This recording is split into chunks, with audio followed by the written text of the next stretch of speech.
Okay, lesson one. So, we're not going to use the whiteboard today. We're going to talk about how to hold the guitar and how to play it.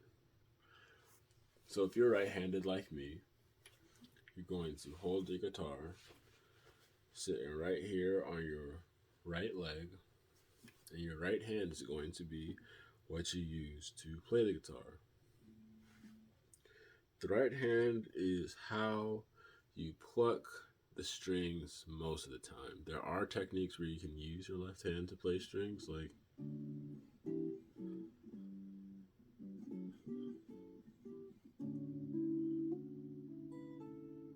you can do that, but that's it for a different time when you get into chords or whatnot.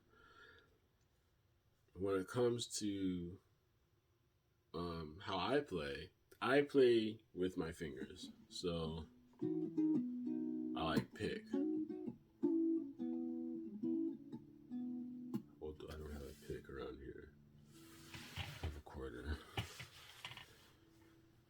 If you want to use a pick, there are different ways to hold it, but you kind of like hold it like this little knuckle right here is gonna be where you support it.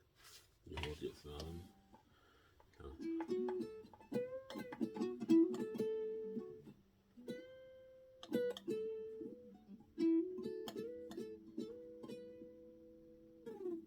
Like that's kind of how you would do it. But I just think that using my hand is just better. I like using my hand. I think fingerstyle is a little more expressive. I need to learn how to use pick more. You should learn how to use both. But that's notes on the right hand. You gotta practice that. We'll talk about exercises for that at the end of the video. Then you have your right hand. Your right hand is responsible for pretty much picking out your shapes. So this is a dominant chord, for example. Now I am holding down a specific set of notes in a way that is in a shape so that I can just play it. Of course, it's a grid, so I can also play things that surround these shapes. And it sounds similar because it's part of the shape is part of a gradient, if that makes sense. And if I play these shapes in sequence, I can make chord progressions.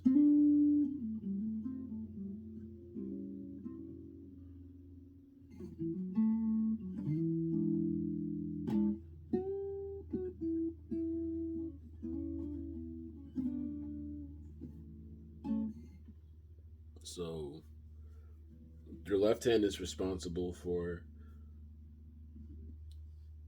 pressing the right, frets so that your right hand can do the work. You know, all the expression. It's both, but I feel like what you do with your right hand is very, very important. Once you get into like the higher understandings of guitar theory, I'm not quite there yet. I'm just kind of seeing the mountaintop from far away. But it looks kind of simple. Like people can play it like it's simple, but um, it's just about understanding the shapes and like understanding how they connect to one another. Um, all right, so let's talk about scales. We talked about half steps and whole steps in the last video. So, people use scales to express musical ideas. Of course, if you were to play I don't have my looper set up right now. But right now, we're playing a C major 7. It's a very beautiful chord. I love it. There are different scales that work over this chord. And this is pretty much the doorway into understanding music.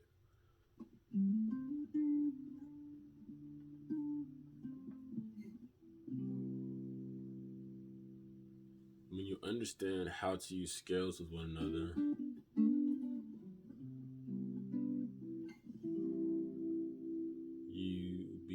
to be able to express yourself kind of fluidly on the guitar, especially when you start playing these things over and over again and you start to recognize how these different sounds make you feel. This is how music works.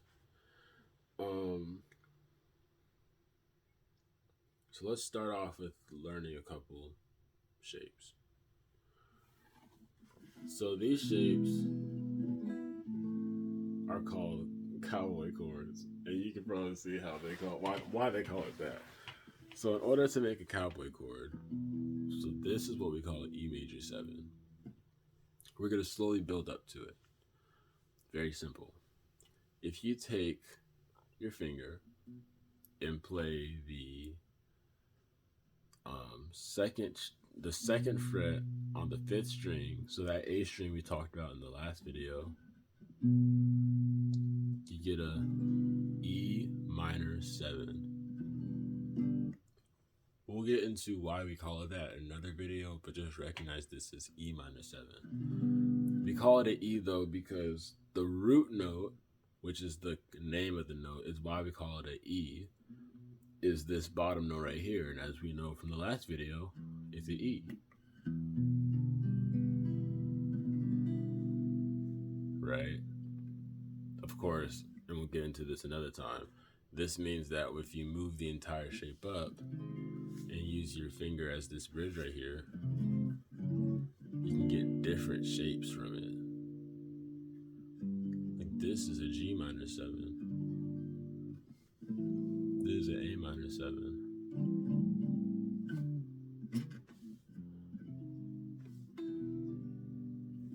No. This is just a regular E minor. So in order to do this, you keep that finger there, but then you add a finger right below it. Right? So the E minor 7 is this. And then the E minor is just you add another finger. In order to make an E major, you add a finger to this pattern or to this shape, and then, but it's on the 4th thickest string, or the 3rd one from the bottom, on the 1st fret, and that's an E major. So this is just, these are the chords, the beginner chords for the lowest string, then the lowest register. So that's the first shape to pretty much internalize. You can pause the video and practice it a little bit and write it down. If you take this shape, the cool thing about how the guitar is tuned, if you take this shape and you move it down 1 string, so it's the same pattern, just brought down. This is an A minor.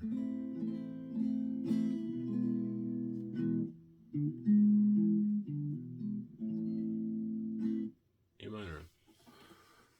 And of course, you can move this up to get this a B minor, C minor, D minor, E minor, all that stuff.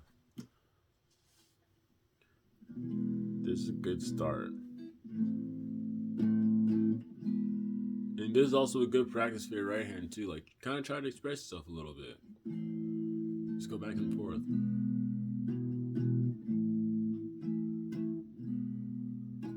Go.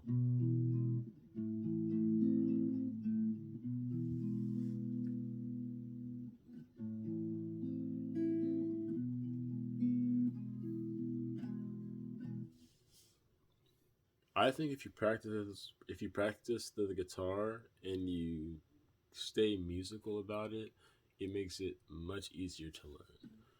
It means like you can like sit down and practice for 5 minutes. You already know you can